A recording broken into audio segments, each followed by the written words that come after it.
Hi folks, welcome to the Prepared Homestead. This is Travis. Thank you all for stopping by to watch. Well, you know how for the last 2 years or so, people just keep saying, oh, well, it just can't get any worse, right? Every time something happens, we think certainly it couldn't get any worse. And yet it does.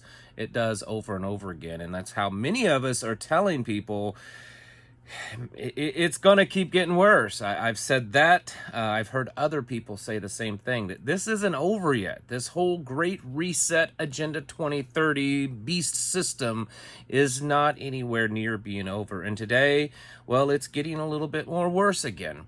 And this is, in my opinion, and I've talked about this very subject, for a while now, off and on. And I've said over and over again that this is bigger than the whole health crisis. This is bigger than this. This is bigger than this.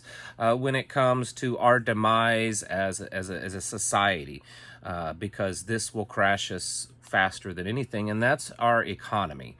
And we all know how really awful it is. No matter what the press secretary tells us, or what your favorite news pundit on CNN or MSNBC tell you, the economy is not in any kind of a good shape, and it's getting worse. And there are things happening because of this war and all the global tensions that could very well push us off that edge. And if you don't know what I'm talking about, that edge means where our economy and our currency is maybe bad but still existent, to where it no longer exists and our dollar crashes and we experience hyperinflation, something I've been talking about here lately.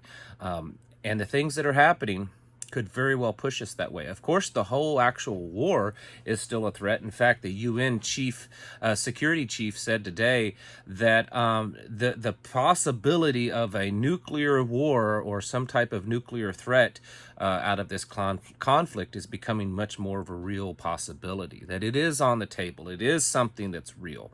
And then, of course, there's all kinds of propaganda going on. But there's some other things happening, and we need to talk about. Before I get into that, I'm going to do a little history teaching for some of you, because maybe you just don't know this.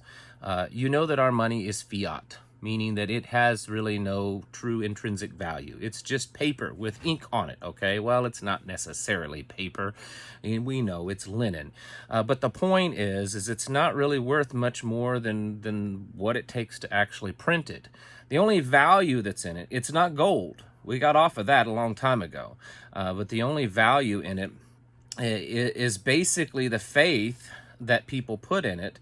And the reason why there's that faith that people put in it is because our dollar, the US dollar, is used as the global petrodollar, meaning that basically all oil on this planet can only be bought and sold using US dollars. It doesn't matter if it's some random country buying it from some other random country, and neither of those countries use the US dollar as their currency. It doesn't matter.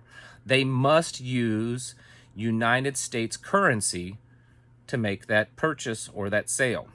And so because of that, it keeps our money in play, no matter how much debt we incur. And for those of you that were around back in 2008 and saw how awful things got and how we were on the brink of collapse, if you don't know this, we have increased our national debt about 3 times since then. Okay, we were around $9 trillion in debt, and now we're over $30 trillion in debt. We've tripled that number. Okay, it's not getting any better. It's gotten worse. We've printed 40%, a little over 40% of all the U.S. dollars that's ever been printed or created, were created in the last 18 months.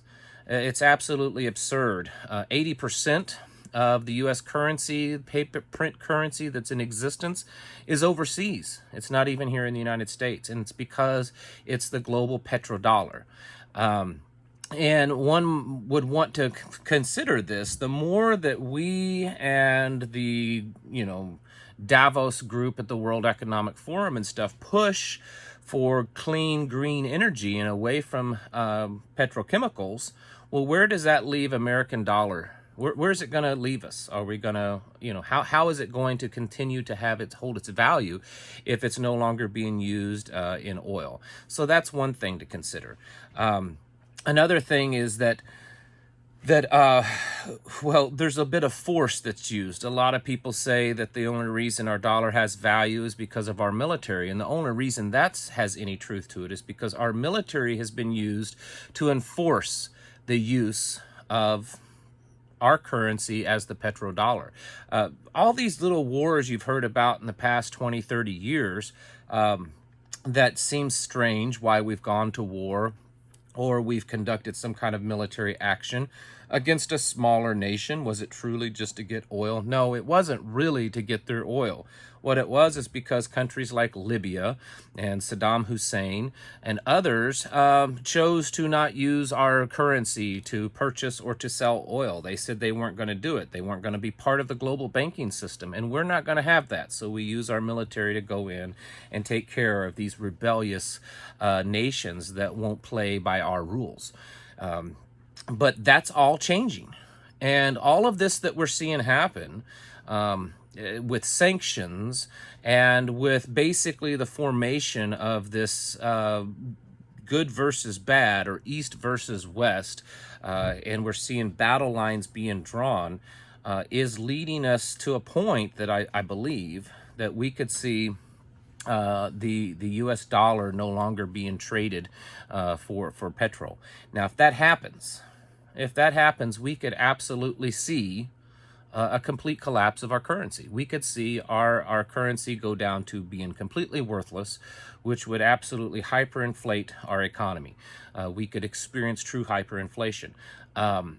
Does our leadership in Washington want that or not? Well, they do want a digital dollar. And one way to bring about a digital dollar and force everyone to accept it is by crashing the current dollar. And so that's also a strong possibility that part of what's being done is on purpose. It's kind of funny because I've been saying all along that this is all part of their plan. And they've got to get people out from under the US dollar and to crash it. And so we're starting to see things like that happen.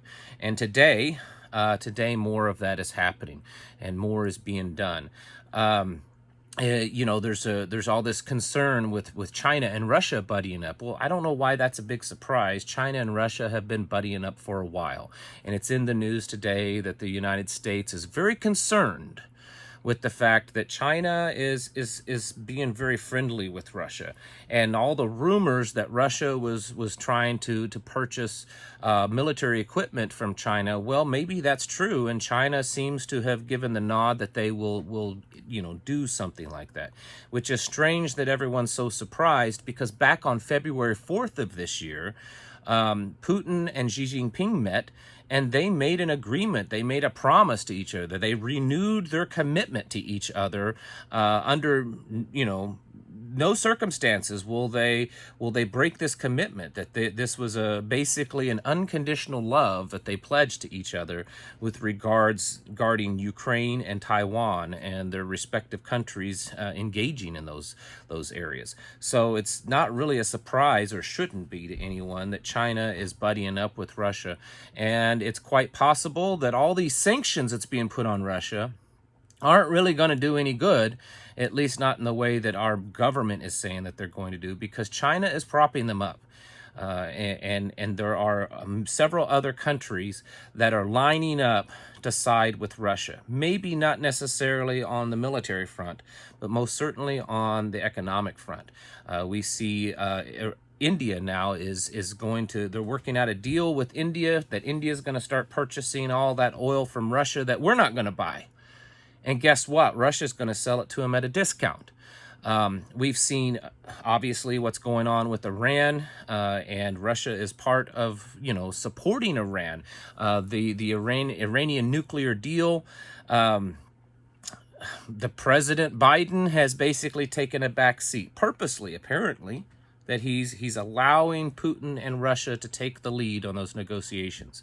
We also see Russia very much involved in Syria, and they have been for a long time, but Russia and Saudi Arabia are also buddying up. In fact, they formed the OPEC Plus group, which is OPEC plus Russia. And because of that and other things going on, this could, you know, be the recipe for disaster for here in the United States. It was announced this morning in the Indian news that Russia and Belarus is going off the petrodollar. They're no longer going to be using the U.S. currency to sell and buy energy. So that's a big one right there. And that right there could be enough for America to get more involved in this. So let's watch over the next few days of how much of a shift possibly in sentiment from the U.S. to actually get more physically involved in fighting Russia.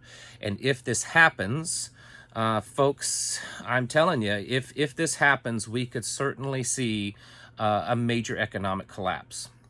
The things that are moving and the speed that they're moving, we're seeing, like I said, we're seeing China, India, Saudi Arabia, Venezuela, other countries that these are oil-rich countries. Yeah, America produces a lot of oil. I get it. But America won't produce the oil that she should. And so all these other countries on the planet that are the big oil barons, if they choose to no longer use the U.S. dollar for trade, that will pretty much be the end of U.S. currency. People will stop, these other countries will stop purchasing American debt. They will sell it all off. And what that will do is that will take all those 80% of U.S. dollars that's out in the world, not in America, and it'll push it back to the United States. Once they sell off all our debt, sell off all of our bonds and everything that they've purchased, that will cause all that money to come flooding back to the United States. So 80% of all the U.S. dollars that's out in circulation will actually come flooding back into the United States, which will hyperinflate. You think inflation is bad right now? It will hyperinflate our dollar and absolutely crash our economy. Which, of course, is the time that they'll unveil the digital dollar. This, out of everything that's happened over the last few weeks, with regards to Russia and Ukraine and all that other stuff, this could be the most important thing. Certainly the food shortages, that's bad, and it's getting worse. I saw that Argentina announced that they are no longer exporting soybean, and that's a big deal. Soybean is a very valuable agricultural commodity. Russia is considering not exporting any agricultural commodities, at least for the next several months. That's another big deal. Russia is a major player in the agricultural markets. They produce a lot more than just wheat. They produce all kinds of stuff. But folks, this is really bad. This is something to, I'm not saying panic, but I think you should definitely set up and pay attention.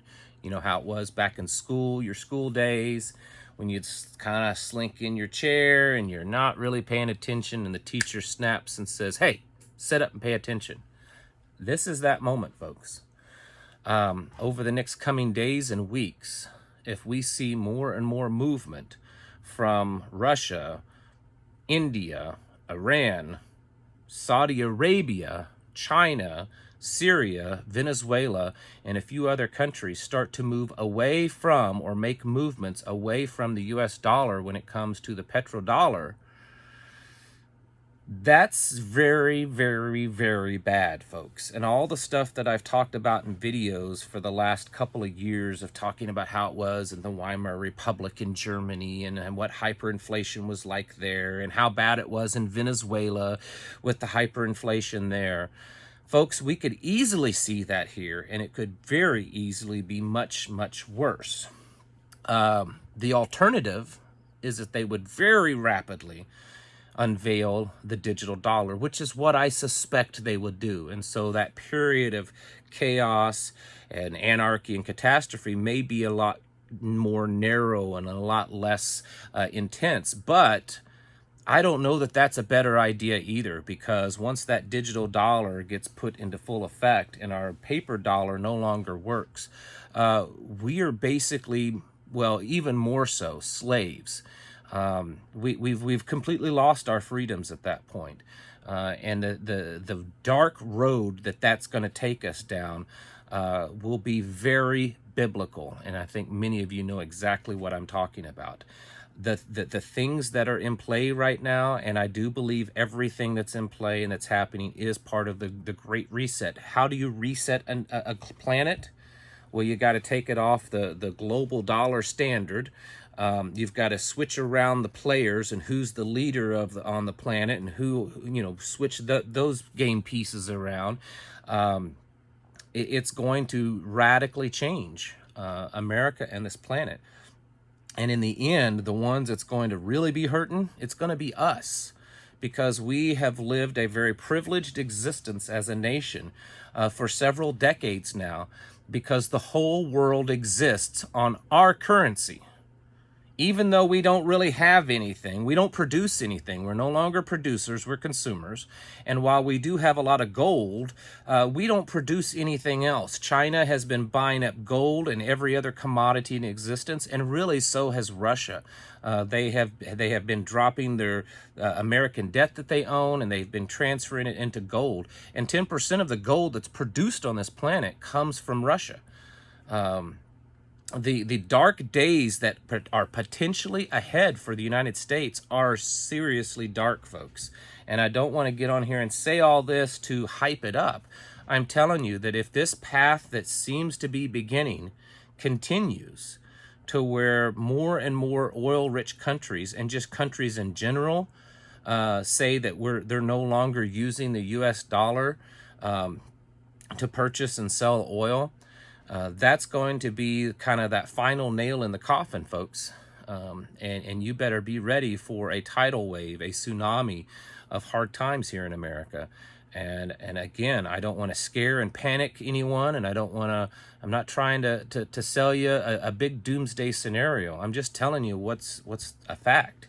If this plans out and this happens, and that's what it looks like they're trying to do, we're talking a lot of serious devastation here for us, and you need to get serious about preparing. You need to get ready now while you still can, because things are happening so rapidly right now. I really don't know how much longer you're going to actually be able to be prepared and to prepare more. I mean, we're already in a state of readiness. I said that the other day. We're no longer in a state of preparedness. We're in a state of readiness. But you still can be stocking up. You still can be getting yourself more and more ready. But that day that you're able to do that could be coming to an end much sooner than you think. So folks, get serious, because if this whole thing keeps panning out, our currency could crash very rapidly, and either stay crashed or a digital dollar be unveiled. And either one of those scenarios are just bad news altogether. So folks, get your houses in order, prepare yourselves mentally, physically, and spiritually.